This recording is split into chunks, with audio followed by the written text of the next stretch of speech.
먹지 마세요. GMO 유전자 조작 식품을 먹지 마세요. 어진 티틀 킴버스 윌슨. 자, 이어서 봅니다. 많은 유전학자들이 유전자의 어둠 속에서 총쏘기를 감행한다. 총쏘기라고 했어요. 총쏘기가 다 맞을 수도 있고 안 맞을 수도 있고, 발사 그 탄환이 세포벽을 관통하는 경우에 탄환의 DNA는 그 식물이 갖고 있는 유전적인 구조가 일부가 되기도 한다. 그러나 다른 경우에는 탄환에 입혀진 DNA가 세포에서 완전히 빗나가거나 세포를 죽이거나 세포벽을 부수어서 식물의 유전적인 구조에 편입되지 못한다. 공학자인 로베르토 벨로차는 이렇게 썼다. 식물의 성질을 개선시킨다는 목적으로 플라스미드가 코팅된 극미립자를 그 식물의 세포 속에 쏘아 넣는 것은 가끔씩 자동차 엔진에 나타나는 떨림 현상을 잡기 위해서 건초의 탄약통 속에 라사, 볼트, 스프링 등을 집어넣고 엔진을 향해서 총을 쏘는 것과 마찬가지라. 한 100만 번쯤 총을 쏜다면 떨림은 멈출 것이고 100만 번 그러면 그들은 그 성과를 크게 자랑스러워할 것이다. 진정한 엔지니어로서 나는 그런 행위를 공학이라고 부르는 것을 거부한다. 그런 처리를 당하고서도 살아남은 식물의 게놈은 정밀한 유전공학의 증표가 아니라 학대에 대한 생명체의 탄성력의 표본이다. 학대. 2장에서 다루겠지만 유전공학의 조작에서 살아남은 식물의 대다수는 표준에 근접하는 식품을 생산하지 못했다. 사실 유전공학 식품 업계는 지금까지 정당한 수준 이상의 실패를 겪어왔다. 유전자 저합이 그토록 불명확하기 때문에 때로는 의도하지 않았던 부작용을 일으킬 수도 있다. 예를 들면 빨간색을 내기 위해서 퓨트니아 꽃에 주입한 유전자는 꽃잎의 색깔을 변화시킬 뿐만 아니라 번식력을 감소시키고 뿌리와 잎의 성장을 변형시킨다. 성장 호르몬 유전자 조작을 한 연어는 너무 빨리 너무 크게 자랄 뿐만 아니라 살색이 초록색으로 변한다. GMO 식품을 섭취했을 때 어떤 위험이 있을 수 있을까? 유전자 조작 식품 중에도 적어도 한 가지, 유전자 조작 콩은 천연 콩보다 영양가가 떨어진다는 것이 연구 결과 밝혀져 있다. 유전자를 더하고 지우고 우리의 먹을거리 속에 집어넣는 동안에 그 밖의 중대하고도 잠재적인 차이들도 서서히 드러나고 있다. 우리가 먹을거리는 어떻게 변형되고 있으며 이러한 변형은 인간의 건강에 어떤 영향을 주는 것일까? 이런 유전자 변형에 대한 것을 심각하게 생각을 해야 되는데 왜 이렇게 사람들은 의학이라 과학이다 이렇게 할까요? 시험관 음식, 식용작물의 유전자 조작은 아직 걸음마 단계에 있는 신기술이다. 전통적인 식물 육종법과 농법은 1만 년이라는 유관 역사를 갖고 있는데 생명공학 기업들은 대중들에게 유전자 조작 식품이 단지 그러한 역사의 자연스러운 연장뿐이라고 말하고 있다. 경계할 이유가 전혀 없다는 것이다. 그러나 유전자 조작은 전통적인 식물 육종법으로부터의 급진적인 이탈이다. 식물 유전자 조작은 명정하거나 빗나가거나 둘 중에 하나로 판명되는 과정이다. 농민들과 식물 육종가들은 유전자의 돌연변이가 일어날 수 있으며 환경을 포함해서 많은 요인들이 유전자 또는 유전 형질의 발현이나 적응에서 중요한 역할을 한다는 것을 안다. 새로운 유전자 조작 작물을 둘러싼 과장 광고와는 달리 농민들은 전통적인 식물 육종법으로도 수십 년 동안 꾸준히 작물 수확량을 증가시켜왔다. 전통적인 식물 육종법의 하나로 재배 작물과 그 작물의 야생종을 번식시켜 품종을 개량하는 방법이 있다. 야생종은 재배 작물을 개량할 수 있을 정도로 훨씬 강한 생명력을 가지고 있기 때문이다. 전통적인 식물 육종법은 새로운 작물의 성공과 실패를 가능하기 위해 현미경과 배터리 접시에 의존하기보다는 새와 볼거리에 의존함으로써 자연히 저장하고 막대한 양의 정보를 이용할 수 있다는 장점이 있다. 자연은 수백만 년에 걸친 실험으로부터 축적된 무엇이 효과적이고 무엇이 효과적이지 않은지에 대한 정보를 가지고 있다. 이 방법이 아주 더딜지는 몰라도 재앙을 불러오는 실수를 저지르지 않는다는 것은 확실하다. 작물의 질과 양을 극적으로 개선시킬 것이라는 예측을 믿는다면 먹을거리를 위해서 유전자의 청사진을 합성하는 데 생명공학 기술을 이용한다는 아이디어는 대단히 고무적이다. 고귀한 과학적인 발전의 지지자들은 진보와 효율을 대중건강의 개선과 극빈자 구호, 환경 보존에 결부시킨다. 그러나 그러한 단기 처방적인 사고는 모든 지속 가능한 농법의 기초, 예를 들면 자연의 다양성, 변형 그리고 생태계를 거스른다. 이런 문제들을 살펴보기로 하자. 그러니까 지금 현재 전국적으로 이 꿀벌들이 다 사라지게 되는 이런 것도 하나의 어떤 음모라 할까요? 어떻든 그렇게 사라졌다면은 얼마나 수많은 꿀벌을 통한 자연의 어떤 생산물보다는 어떤 유전자 변형을 통해서 견딜 수 있는 것만 어떻게 더 살아나는 어떤 것들이 우리 몸에 어떻게 기능을 할 것인가 참 예측 불허한 일들이다 생각됩니다. 자연의 다양성,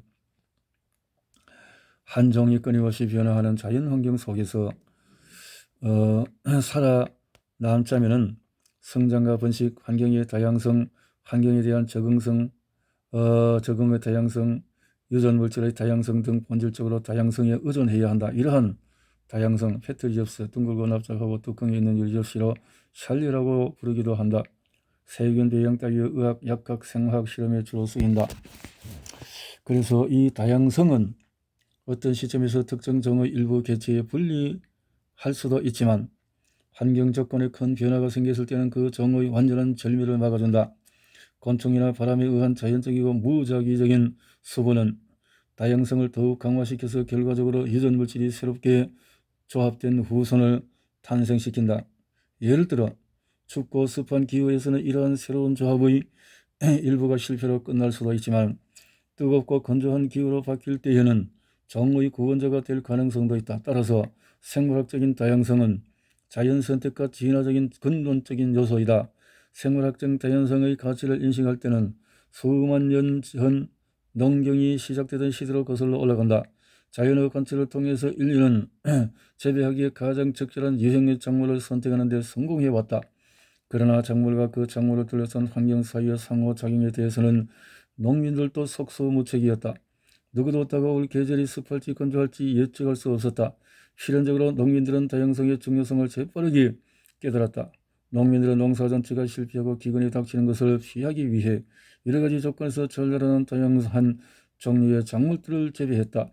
앞으로 곧 보게 되겠지만 생존을 위해서 우리에게 필요한 다양성은 기업이 주도하는 GMO 단일 경작으로부터 위협을 받고 있다. 선택적인 육종, 인간의 경제는 통제와 효율성에 집중되어 있다. 현대의 농업은 이연 기반에 둔 벤처 산업이기 때문에 생물학적인 다양성에 내재되어 있는 실패의 가능성은 효율적이고 결함없는 대량 생산이라는 우리의 관념과 배치되는 것이다. 계속되는 기업 간의 합병과 산업화로 인해서 유전자 풀에 대해 점점 더 심한 조작과 통제를 가하는 것이 곧 농업의 발전처럼 정의되어 왔다. 최초의 농부들은 자신이 재배할 식물의 종류를 스스로 선택했다. 얼마 지나지 않아 사람들은 영양 번식을 발견했다. 예를 들어 구근의 일부를 잘라서 다시 심으면 어미 식물의 복제를 얻을 수 있다는 것을 알게 된 것이다. 이 기술을 통해서 사람들은 다음 세대의 유전적인 기질을 제어할 수 있게 되었다.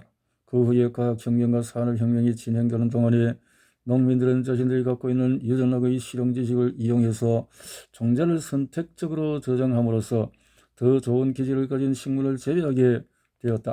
최근까지도 선택적인 종자 보관은 우리가 먹는 모든 식용작물 생산의 기본이었다. 잡종교배, 잡종강세, 하이브리드 바이벌의 발견은 농경의 발전적인 기념비적인 사건, 영양번식, 생식이라고도 한다.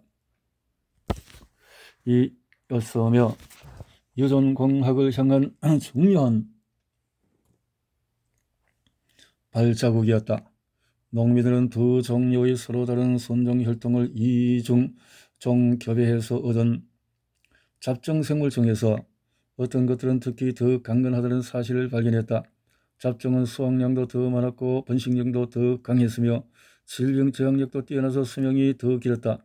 따라서 식물 육종가들은 같은 종 내부에 완전히 무관하지 않은 계통 사이의 경계를 뛰어넘는 방식으로 인간의 의한 또는 이리적인 선택의 범위를 확장시켰다. 애초에 잡종교배는 농민들 개개인이 자신이 재배하는 작물의 품질을 개선하려는 목적으로 시행착오를 거듭하면서 소규모로 이루어졌다. 그들의 목표는 예측할 수 없는 환경의 도전을 견딜 수 있도록 무장한 작물을 바탕으로 더 높은 품질의 먹을거리를 좀 더 안전하게 공급하려는 것이었다. 농민들은 작물의 세대마다 계속해서 종자를 수집해서 새로운 교배를 실험하고 이웃들과 종자를 주고받았다. 농민들은 스스로를 세계 시장을 개량해 특화된 종자의 육종가라고 여기지 않았다. 농민들은 자신들과 이웃 사람들 그리고 마을 사람들의 먹을거리를 위한 품질, 잡종 강세, 크기, 성장 속도, 번식력, 개체의 번식량 등에서 잡종인 자손이 부모에게 강력함을 말한다. 견주어서 식물이나 동물을 육종하는 사람들은 원하는 특정 형질들을 가진 순종 이 종류로 교접하여 잡종 강세를 개발한다. 보통 잡종 1세대에서는 양적 부모의 바람직한 형질들이 나타나지만 잡종끼리 교접하면 강세는 감소하기도 한다. 따라서 원하는 종자를 얻으려면 부모의 혈통을 보존하여 그때마다 교배해야 한다. 이렇게 그 믿을만한 종자를 원했을 뿐이었다. 그리하여 주변 사람들끼리 서로 공짜로 종자를 교환하기도 하고 실험을 하기도 하였다. 1930년대 중반에 이르러 잡종을 교배하는 기술이 옥수수에서부터 사탕수수, 밀, 해바라기까지 확산되고 하나의 통합된 종자 산업이 등장하면서 잡종 교배의 성격이 변해버렸다. 디칼브, 파이오니어, 하이브레드 같은 강력한 농업회사들이 잡종 종자 개발을 위한 대규모 연구를 주도했다. 경제적인 압박 때문에 농민들이 전통적인 종자 수집과 잡종 교배 실험을 포기하고 해마다 유전적으로 획일적인 잡종 종자를 구매하기 시작하면서 현대적인 산업형 잡종 교배는 농민들의 경제적인 종속을 불러왔다. 산업형 잡종 교배는 농민들을 종속시키고 세계 식량 공급을 집중화시켰을 뿐만 아니라 다양성을 잠식하고 생명에 대한 기업의 특허권을 인정하는 위험한 법적 선리를 남겼다. 이렇게 변화가 되고 유전공학이 전통적인 농법의 연장이라고. 그러니까 전통적인 농법은 그 자연 교배를 통해서 그 이종끼리의 어떤 교배를 통한 것이지만 이거 유전공학은 이게 완전히 유전자를 변경시켜서 만드는 것이기 때문에 다르다는 거죠. 생명공학을 지지하는 사람들은 유전공학이 수천 년 동안 발전해온 농업혁명의 과정에서 자연스러운 다음 단계라고 주장한다. 농민들은 항상 작물 성장이 자연스러운 순서를 바꾸어 왔다. 먼저 어떤 작물을 재배할지 선택한 다음에 원하는 형제를 만들어내기 위해서 육종을 하고 마지막으로 더욱 강한 잡종 계보를 만들어내기 위해 잡종 교배를 했다. 고품질 작물을 육종하는 것이든 변덕스러운 환경에서 살아남을 수 있도록 만드는 것이든 유전공학은 작물에 대한 통제에서 논리적인 다음 단계인 것처럼 보일 수도 있지만 그것이 반드시 진보를 의미하지는 않는다. 산업형 잡종 교배처럼 식품의 유전공학 역시 단일 경작을 부추긴다. 넓은 경작지에 오로지 유전적인 똑같은 작물만을 재배하는 것이다. 다양성의 중요성을 무시한 이런 농업 방식은 과거에도 재앙을 불러온 적이 있다. 현대 농업의 역사는 질병과 병충해로 인한 작물 재난의 역사로 점철되어 있다. 이러한 재난의 대부분은 인기 있는 몇몇 종의 작물만 재배한 데서 기인했다. 예를 들면 1845년 아일랜드를 덧붙은 감자 기근은 드넓은 농도에서 감자 마른병에 대한 저항력이 특히 약한 한 가지 감자 품종만을 재배했던 것이 원인이었다.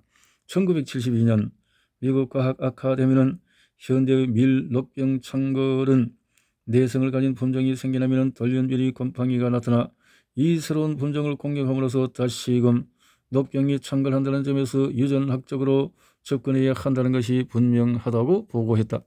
소중한 유전 형질을 손실은 유전자 잠식이라고 하는데 식용식물의 작물화 과정에서 지속적으로 이루어져 온 현상이다. 현대 작물 품종이 야생에서 제대로 자랄 수 없으리라는 점에 대해서는 의문의 여지가 없다.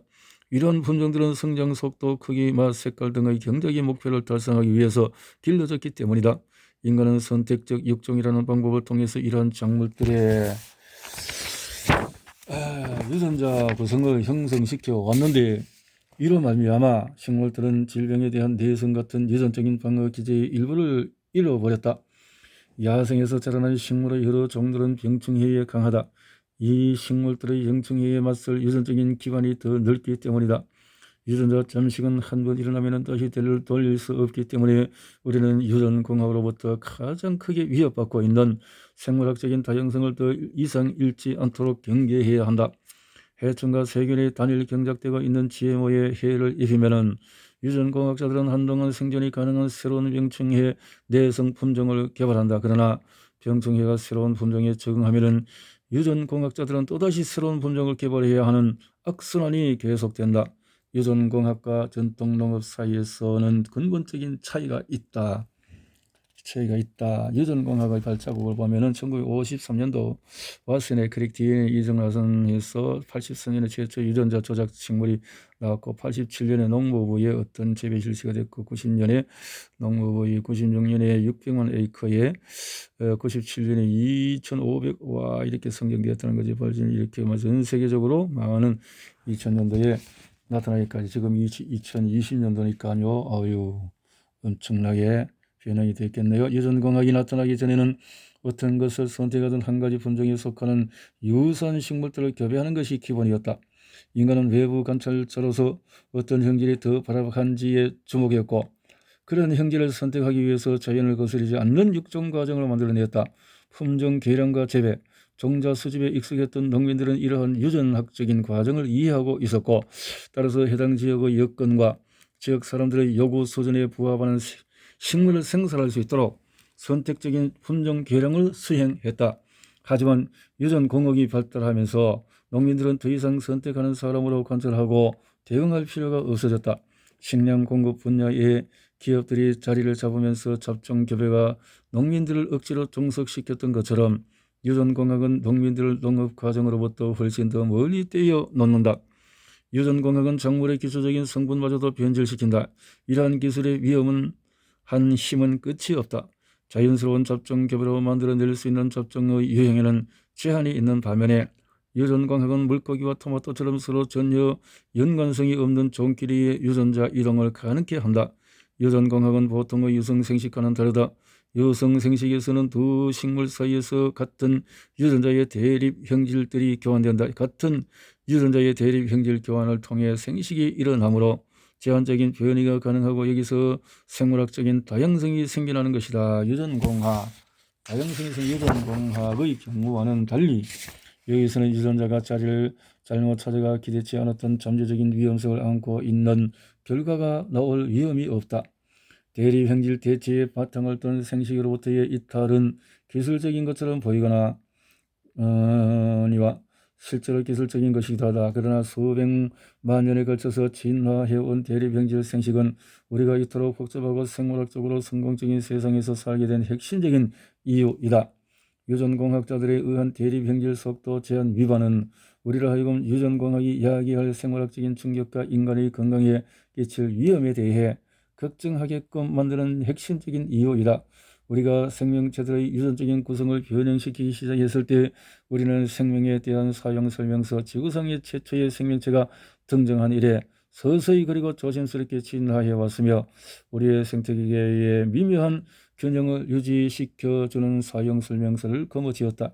이러한 기초적인 사용설명서를 변경하는 데 따르는 무한한 책임을 가정한다면 우리는 솔직 철저 이러한 새로운 기술의 동기와 가능한 모든 효과들을 속속이 분석해야만 한다. 이렇게 해야 되는데요. 쇼핑카트 속에 든 것들은 쇼핑카트 속에 든 것들 챕터 2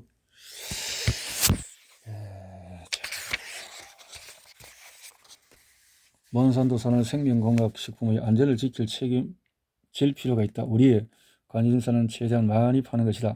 식품의 안전을 확보하는 FDA가 할 일이다. 필 에인젤 몬산토사의 홍보 담당 이사. 생명공학의 식품의 안전을 책임질 필요가 없다. 몬산토사는 생명공학 식품의 안전을 책임질 필요가 없다. 우리의 관심사는 최대한 많이 파는 거다. 사업가 식품의 안전을 확보하는 것은 FDA가 할 일이다. 그럼 FDA가 잘 조사를 해서 그것을 참 이런 어려운 일을 했군요. 말이 나오는군요. 거대 기업, 농업, 그러면 산업가들의 어떤 마케팅을 통한 거대 기업, 농업을 생각해 볼 수 있네요. 우리는 슈퍼마켓의 진열대 사이를 왔다 갔다 하면서 여러 가지 신선식품을 쇼핑 카트에 담는다. 하지만 가지나 호박, 토마토, 옥수수, 양배추, 양상추, 감자 등 여러 채소류를 골라 담자마자 자기도 모르는 사이에 유전자 조작 식품을 먹을 위험에 처하게 된다. 미국에서는 유전자 조작 식품을 별도로 표시할 의무가 없기 때문에 그저 눈으로 봐서는 어떤 것이 유전자 조작 식품인지 아닌지를 구별할 수가 없다.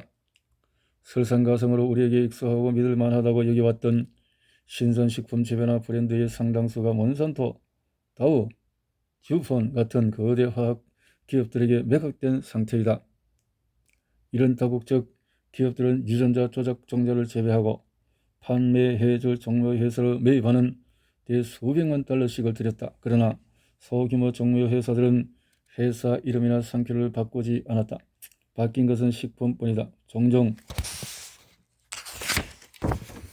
농업 관련 산업이라고 불리는 이런 산업에는 종자 판매 회사, 화학약품 제조사, 유전자 조작 제품 제조사 등이 포함된다. 이 장에서는 먼저 현존하는 유전자 조작 식품들을 훑어보고 이러한 식품을 재배하고 먹는 데 따르는 본질적인 위험들을 살펴보기로 한다. 유전자 조작 식품의 역사는 대단히 변화무쌍하다.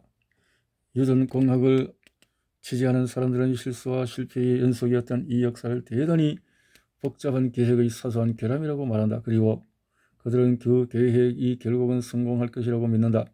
그러나 다른 많은 사람들에게 이 사소한 결함은 유전공학이 안전하지 않으며 식량 공급의 양과 질을 향상시킬 믿을 만한 방법도 아니라는 것을 보여주는 불길한 징조다. 일장에서 보았듯이 유전공학의 기술은 결코 예측 가능한 것이 아니다. 또한 우리는 과거의 실수로부터 배워야 할 것이 많다. 플레이버 세이버와 다른 낙지생들. 시장에 등장한 최초의 유전자 조작 식품은 칼젠사의 플레이버 세이버 토마토였다. 1995년에 미국 식품의약국으로부터 판매 허가를 받은 이 유전자 조작 토마토는 익을 때까지 가지에 있는 시간이 길었고 그동안 향미가 더 좋아질 것으로 예측되었다. 그래서 이름도 향미를 더한다는 뜻을 지닌 플레이버 세이버였다. 또한 이 토마토는 선적 기간 중에도 단단한 형태를 유지해 상품의 손실을 줄여줄 것으로 기대되었다. 칼젠사는 숙성 과정에서 작용하는 효소의 유전자 코드를 분리함으로써 새로운 토마토를 만들었다. 이 유전자의 활동을 역행시킴으로써 칼젠사는 숙성 효소의 발현을 차단했고 이래서 단단해지는군요. 숙성 효소의 발현을 차단했고 그러면 소화가 되나? 수확한 토마토가 더 오랫동안 물러지지 않도록 했다. 또한 가지에 매달린 채 숙성되는 시간을 더 연장시킬 수도 있었다. 칼젠사의 토마토는 미국보다도 농업 관련 산업의 기준이 덜 엄격한 먼 외국에서 상품의 진열 기한을 연장해 주었으므로 상업적으로 크나큰 성공을 보장하는 뜻이 보였다. 사실 칼젠사는 플레이버 세이버의 개발 초기에 멕시코의 노동력을 이용해서 미국 시장에 판매할 토마토를 생산하기 위해 멕시코의 토마토 농가들과 계약을 맺었다. 토마토는 기계를 이용해서 소화하기에는 너무 무른 채소라 사람의 노동력이 필요했기 때문이다.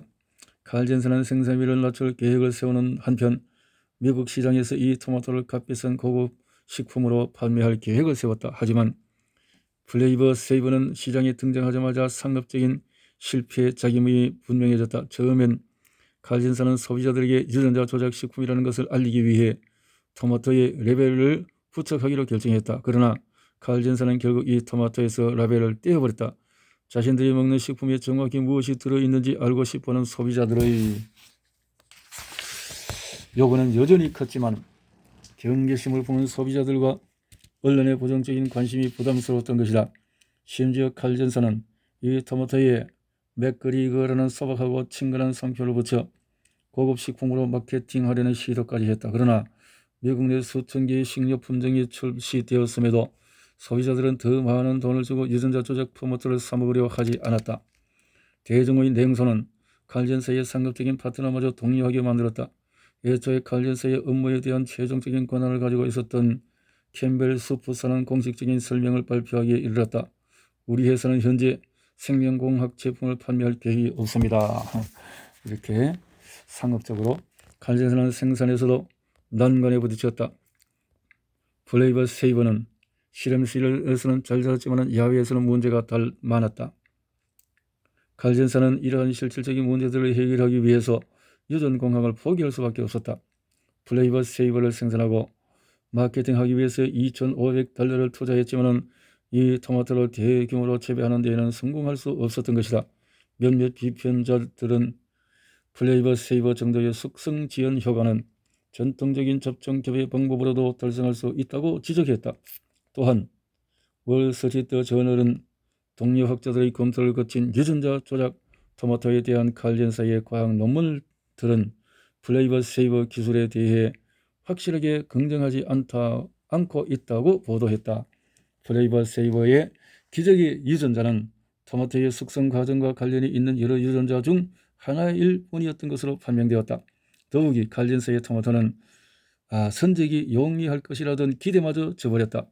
대부분의 토마토는 푸른색일 때에 수확에서 선적하기 때문에 선적 과정에서 거칠게 다루어진다. 하지만 완전히 익은 후에 수확한 플레이버 세이버는 이미 물러져 버려 선적 과정에서 거칠게 다루자 문제가 발생했던 것이다. 지연 숙성시킨 토마토의 영양학적인 가치에 대한 의문도 제기되었다. 일반적으로 식품은 시간이 흐를수록 영양가가 떨어지기 때문이었다.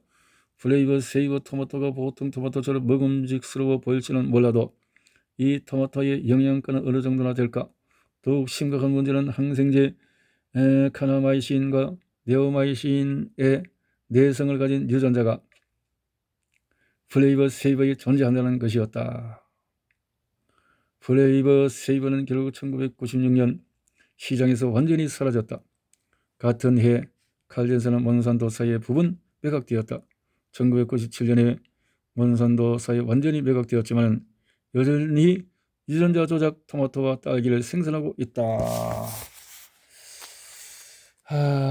카나마이신, 결핵, 정리 등 그람 음성균에 의한 전염병에 유효한 항생물질인데 이런 면역성을 가진 것과 네오마이신 방사선균에서 얻는 항생물질의 일종인데 이런 것들이 오히려 몸을 약화시키는 영양소가 없는 부분이 되지 않을까, 이런 문제가 있다라는 건데요. 참 위험한 시도가 계속 이어지는 것 같은 생각이 들어집니다. 눈먼 과학. 유전공학자들은 플레이버 세이버의 실패에 주목했다. 그들은 초기에 나타난 이 정도의 실패는 극복할 수 있을 것이라고 믿었지만은 유전자가 조작된 식물, 작물 전체가 비슷한 운명에 처해버렸다. 이렇게 반복되는 실패에도 아랑곳하지 않는 완고함의 이면에는 이윤이라는 진짜 이유가 감추어져 있었다. 북아메리카 신선식품 시장의 규모는 줄자와 800억 달러였다. 따라서 성공을 거두는 식품의 잠재적인 이윤은 막대했다. 유전자 조작 식용 작물은 반드시 현장 실험을 거쳐야만 미국 땅에서 재배될 수 있었다. 현장 실험은 종종 10주 정도의 기간밖에 계속되지 않지만은 실험실로부터 상업적인 시장으로 건너가기 위한 반드시 거쳐야 하는 단계였다. 현장 실험에서 테스트하는 것은 작물의 안전성이 아니라 자연 상태에서 정상적으로 성장하고 생존할 능력이 있는지 여부였다. 유전자 조작 식물의 현장 실험을 할 때 기업들은 조건이 엄격하게 통제되는 실험실이 아닌 실외에서 그 식물들을 재배한다. 실험실에서 잘 자라던 식물이 실제 세계에서는 성장의 양태가 다르거나 성장이 저조할 수도 있기 때문이다. 그런데 불행하게도 실외에서 재배하는 실험 식물의 경우에는 유전자가 조작된 그 식물의 꽃가루나 곤충이나 바람에 의해 옮겨질 수 있다. 따라서 만약 과학자들이 이 식물들을 쓸모없거나 위험하다고 판단하게 되더라도 그때는 이미 이 식물들로부터 사방으로 퍼져나가 아마도 근처의 식물들과 섞여버렸을 유전 물질들을 회수하기에 너무 늦어버리는 것이다. 그래서 이 꿀벌들이나 꽃이나 곤충들이 이렇게 살아서 움직인다면 진절 기간을 더 길게 연장시킨 DNA 브랜드 테크놀로지 앤들리스 서머토마토를 비롯한 초기 몇몇 식품들은 이러한 현장 실험을 통과하지 못했다. DNA 브랜드 테크놀로지사는 현재 미국 시장의 약 40%를 차지하고 있는 멕시코의 종료회사 엠프레사스라 모데르나의 소유다. 에콜로지스트는 이식 유전자로 제초제 내성을 갖게 된 이노베이터 캐놀라 등 몇몇 생명공학의 실패작에 관해 보도했다. 이노베이터 캐놀라는 캐나다에서 그리 오래 판매되지 못했다. 기대치 않았던 유전자의 출현으로 인해 몬산토사는 두 품종의 유전자 조작 캐놀라 종자를 캐나다 시장에서 회수해야 했다. 그러나 이미 6만 봉지의 종자가 캐나다 시장에 판매된 후였다. 과학자들은 왜 실험실에서 또 현장 실험에서 기대치 않았던 유전자를 미리 파악하지 못했을까? 이노베이터 캐놀라의 경우도 언제나처럼 판매 먼저 질문은 나중에였던 것 같아. 과학자도 하지 못한다면 도대체 누가 유전자가 조작된 종자의 결과를 예측할 수 있단 말인가? 이식 유전자 작물의 극단적으로 예측할 수 없는 성질을 보여주는 증거는 몬산토스의 이노베이터 캐놀라만이 아니다. 바이러스 유전자로 조작된 몇몇 종류의 바이러스성 내성 이식 유전자 식물들은 유전자 재조합을 통해서 새로운 형태의 때로는 매우 강력한 감염력을 가진 바이러스를 만들어내는 경향력이 있다. 위험하네요. 유전자 공학자들은 이와 유사한 유전 공학법을 써서 북극 어종으로부터 부동 단백질을 만들어내는 유전자 암호를 초절한 뒤에 토마토의 이식에서 서리에 대한 내성을 가진 토마토를 만들려고 시도했다. 서리의 내성을 가진 토마토라면 얼린 후에도 고유의 질감을 그대로 유지할 수 있을 것이라고 추측했던 것이다. 냉해를 물리치기 위한 또 다른 시도는 아이스 마이너스 박테리아였다. 버클리 캘리포니아 대학의 스티븐 랜더가 개발한 이 방법은 농업 생태계에 풀어놓기로 계획된 최초의 유전자 조작 생명체 중의 하나였다. 얼음이 얼리면 규칙적인 모양의 표면 위에서 결정이 되어야 한다. 유전공학적인 도구를 이용해서 린더는 수도모나스 시링가라는 백테리아에서 규칙적인 모양의 표면을 만들어주는 유전자를 제거해버렸다.